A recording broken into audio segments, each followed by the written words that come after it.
It's the first woman-owned business of its kind in the area. She Said Butcher Shop is now open in Moorhead, and we have the owner with us this morning, Melissa Evans, back in studio to tell us all about it.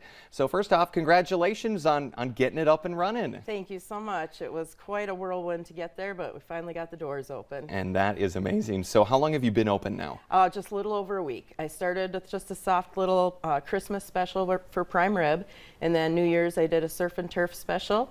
And then now I've kind of got the doors open for more custom orders if people want to call in and place orders. Waiting on display cases to show up before I can actually get more product on those sales floors. So. But up and at it right now. There's some video up on your TV for the folks at home now. They're able to see that. That looks like a beautiful cut of meat you got going, right? It's a beautiful chuck roast right there. Ooh, yep. That's supper right there. That's what that is. That's a good supper. Invite your family and your friends over for that one.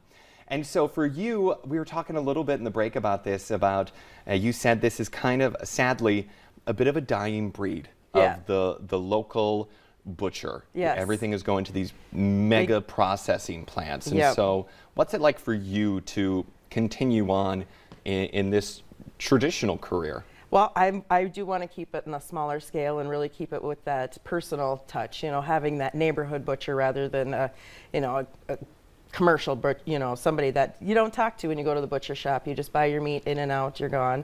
Everybody can come in and sit down, talk to me, ask about the cuts that they're buying, what's the best cut, how to cook it. That's the whole concept behind She Said is, oh, you take it home and she said to do it this way. So that's, the knowledge behind what they're buying gives them the confidence to cook it. And I love that. And how do you also feel being a woman in what generally is viewed as a male-dominated industry? It is, it's not been any tougher per se, but it's just definitely a little bit different of an industry to get into for a female. So.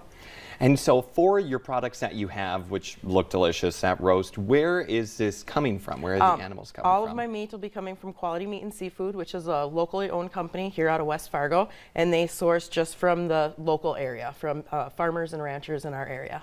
So, I mean, even better, you get almost farm to table kind of a thing from, where it was raised. Yep. The people that did it cared for the animals, and it's a way of life for them. And then with what you're doing, it's the same way. The care and the quality stays throughout. Yep. Yeah, definitely. The meat's a better quality when you're getting it through a local source. A lot of meat that I'm using is CAB, so certified Angus, and then I also do have really nice choice options as well.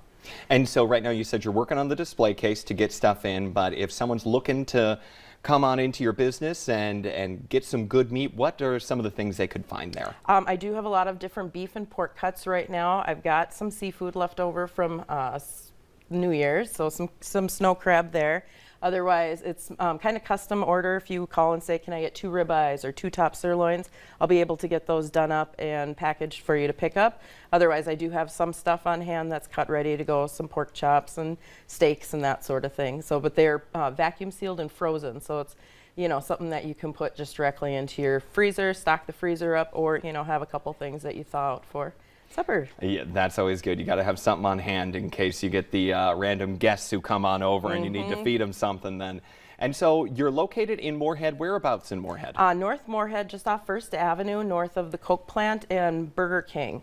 1st Avenue and 21st Street. So it's a former Land O'Lakes building. Still has the Land O'Lakes sign on it, but I should hopefully have signage on it this week. So. And that's an up-and-coming part of Moorhead, too. Yeah, North Moorhead's definitely been growing. Yeah, they got some new buildings going up there and some already established ones there that are really taking off. So it's a neat area, and I really think... Yes, I live in North Moorhead, so I'm pretty partial to it. Yeah, so. I think you're kind of on an up-and-coming part of that city. I really think it'll turn into something. For you, what is one of your favorite parts of what you do, or why did you go into this? Oh, well, I just fell in love with it. I grew up helping my dad do deer, and that was, just kind of my background with it as a city kid. Went to NDSU and got a little bit of a background with the animals, the different programs there, and kind of fell into the meat science and absolutely fell in love with the science behind meat. I've always loved meat, so. Who doesn't? Yeah. Steak and potatoes every day. Yeah, oh gosh, that would be the life if I could eat that every single day.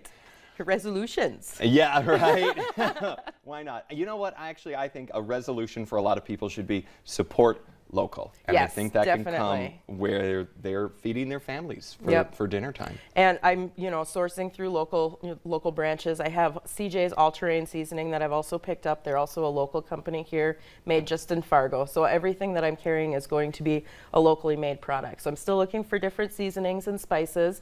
I'm sure there's a lot in the area that could help me out with that and get their products on my shelves. All right. Well, that sounds amazing. I can't wait to come and check it out and get some advice. Take it home and say, well, that's what she said. That's what she said. All right. Well, thank you for joining us today. Thank you. Coming up here on today's show, everything you need to know if you're thinking about getting fillers or Botox. That's right after the break.